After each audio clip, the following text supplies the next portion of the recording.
শ্রেণী পেশার মানুষ, ছাত্র নাগরিক সবাই রাস্তায় নেমে এসেছিল। বাংলাদেশ দুইটা ভাগে বিভক্ত ছিল, একটা হলো নির্যাতক, আরেকটা হচ্ছে নির্যাতিত।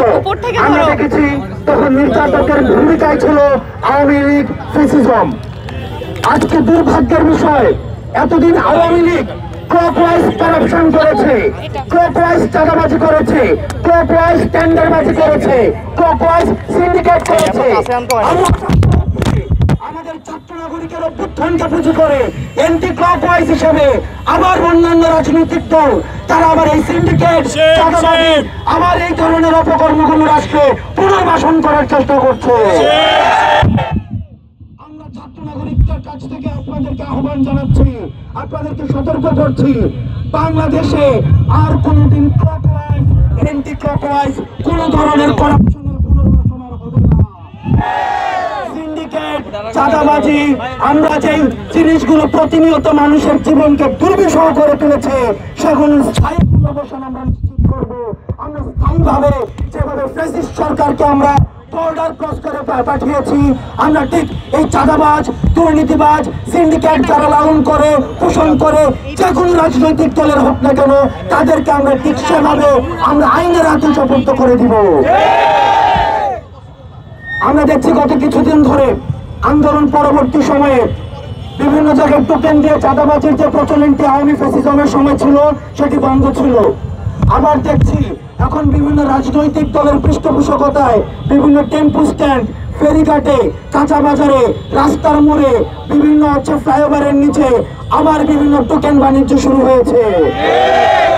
যারা এই টোকেন বাণিজ্য বিভিন্ন নেতার নামে আপনারা করছেন, বিভিন্ন ব্যানারে ব্যানারে রাস্তাঘাটে আপনারা ছবি ঝুলিয়ে নেতাকে পিছনে ব্যানার বানিয়ে আপনারা এই টোকেনের টেন্ডার নিয়েছেন, আপনাদেরকে আমরা আইনের হাতে সুপর্দ করব। আমরা স্পষ্ট করে বলতে চাই, গণবিমুখ যে কোনো ধরনের সিদ্ধান্ত এই ছাত্র নাগরিক রুখে দিবে। আপনারা জানবেন আজকে যারা আমাদের বন্ধু সাদির উপরে যে আজকে যে নির্যাতনটি চালিয়েছে, যেভাবে নৃশংস যেভাবে নির্যাতনটি চালিয়েছে, সেটি হচ্ছে গণমাধ্যমের মুখকে বন্ধ করে দেওয়ার পায় তারা। আমরা ফ্যাসিজমের সরকারের সময় দেখেছি সরকার ইন্টেনশনালি যারা কথা বলতে চায়, দুর্নীতির বিরুদ্ধে দাঁড়ায়, সিন্ডিকেটের বিরুদ্ধে দাঁড়ায়, তাদেরকে আয়না ঘরে পাঠিয়েছে, তাদেরকে মিউট করে দেওয়া হয়েছে, তাদেরকে খুন করে ফেলা হয়েছে।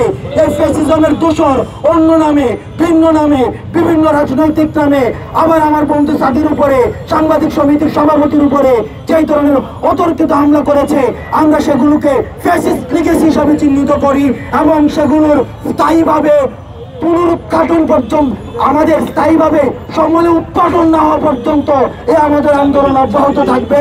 এবং জামিনী এবং বিএনপির যে স্বপন, তাদেরকে দ্রুততম সময়ের মধ্যে আইনের আওতায় নিয়ে আসতে হবে। আমরা আপনাদেরকে আহ্বান জানাবো, একটি সরকার গঠন হয়েছে 1 মাসও হয় নাই। আপনারা 16 বছর নির্যাতন সহ্য করেছেন। অনেকে 16 বছর বললো, আমরা সেটাকে 18 বছর বলি। আমরা 18 বছর ধরে নির্যাতন সহ্য করেছি। সেখানে প্রত্যেকটা ইনস্টিটিউশনকে ধ্বংস করে ফেলা হয়েছে। আমাদের এই ইনস্টিটিউশন গুলাকে আবার রিফাংশন করার জন্য আমাদের সময় লাগছে। আমরা এই অন্তর্বর্তীকালীন সরকারকে আমরা সহযোগিতা করব।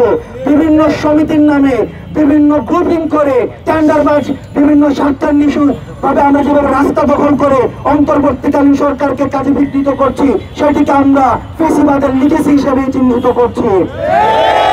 আমরা যেভাবে ফ্যাসিস্ট সরকারকে দমন করার জন্য সবাই একসাথে হয়েছিলাম, আমরা ধ্বংসের সময় যেভাবে একসাথে হয়েছিলাম, ঠিক রাষ্ট্র পুনর্গঠনের সময় সবাই আমরা একসাথে থাকতে হবে। আপনাদেরকে সতর্ক করতে চাই, বিভাজনের রাজনীতির মধ্যে দিয়ে ফ্যাসিজম উৎপত্তি হয়। আপনারা ইতিমধ্যে দেখে থাকবেন আমাদের মধ্যে বিভাজনের রাজনীতির যে ইনজেকশন রয়েছে সেটিকে আবার পুশ করার চেষ্টা করা হচ্ছে।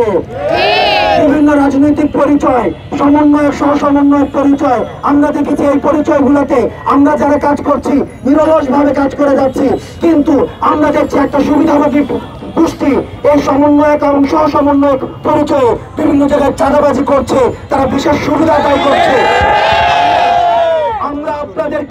আমরা আপনাদের প্রতি আহ্বান জানাবো, সমন্বয়ক এবং সহসমন্বয়ক বিশেষ কোনো সুযোগ সুবিধার দাবি রাখে না।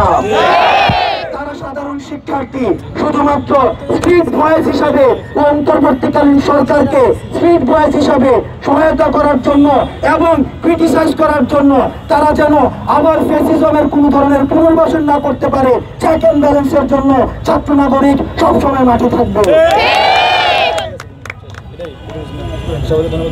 সবাইকে ধন্যবাদ।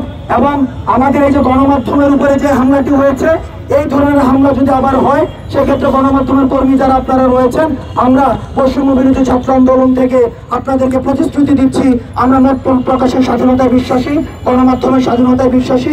যে কোনো কাজে, যে কোনো প্রয়োজনে বৈষম্য বিরোধী ছাত্র আন্দোলন আপনাদের পাশে থাকবে।